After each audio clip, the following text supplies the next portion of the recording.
Hello dear friends, middle east के अंदर एक इंपॉर्टेंट जियोपॉलिटिकल चीज देखने को मिल रहा है। ईरान जो कि अब तक कहीं ना कहीं डिफेंसिव मोड में था, वो ऑफेंसिव मोड में आता हुआ दिखाई दे रहा है। एक तरफ जहां जिनीवा के अंदर सेकेंड राउंड की बातचीत चल रही है यूएसए और ईरान के बीच में, और जिसको मीडिएट कर रहा है ओमान, वहीं दूसरी तरफ ईरान के इस्लामिक रेवोल्यूशनरी गार्ड कॉर्प्स ने एक मिलिट्री ड्रिल लॉन्च करी और उसको नाम दिया है smart control of Hormuz strait. और इस ड्रिल के तहत ईरान के रेवोल्यूशनरी गार्ड्स ने 2 मिसाइल्स लॉन्च करी हॉर्मुज स्ट्रेट के अंदर, एक शिप से और दूसरी लैंड से। और इसी बीच में ईरान के सुप्रीम लीडर अयतुल्ला खौमनेई के 4 ट्वीट्स आए, और वो 4 ट्वीट्स मैं आपको पढ़ करके सुनाता हूं। पहला ट्वीट था कि अमेरिका ये कंटिन्यूअसली कह रहा है कि वॉरशिप ईरान की तरफ बढ़ रहा है। हम जानते हैं कि ये वॉरशिप बहुत डेंजरस है, लेकिन अमेरिका को यह मालूम होना चाहिए कि इसको समुद्र के गर्त में पहुंचा देने वाली मिसाइल इससे ज्यादा डेंजरस है। कहीं ना कहीं ईरान के सुप्रीम लीडर का ये पहला ट्वीट ये दर्शाता है कि वो खुरमशार मिसाइल की बात कर रहे हैं जो कि ईरान के पास है। दूसरा ट्वीट, उन्होंने ये कहा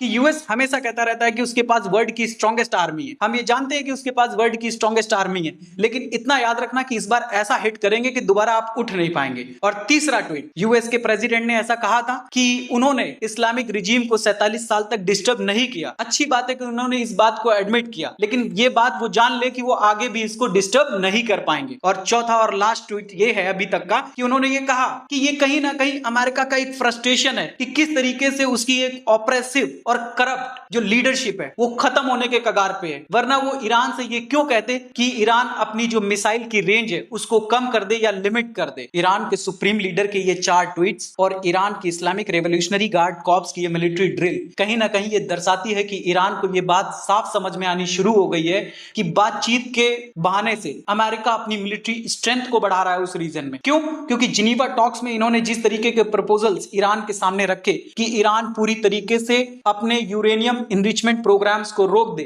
जिस पर ईरान ने यह कहा कि वो पूरी तरीके से रोक नहीं लगाएगा और उसने जो हाईली इनरिच यूरेनियम रखा हुआ है वो रशिया को डिलीवर कर देगा। दूसरी बात जो अमेरिका ने कही कि ईरान अपनी मिसाइल्स की रेंज को कम कर दे, जिसको लेकर के ईरान बिल्कुल नहीं मानने वाला, क्योंकि अमेरिका पे बिलीव नहीं किया जा सका। सो फ्रेंड्स, आपको क्या लगता है कि जिनीवा में हो रही सेकेंड राउंड की बातचीत का कोई रिजल्ट निकलेगा या war is ready to start? अपने ओपिनियन को कमेंट में जरूर लिखें। वीडियो को ज्यादा से ज्यादा शेयर करें, चैनल को सब्सक्राइब करें, वीडियोस को लाइक करें। Thank you, have a good day.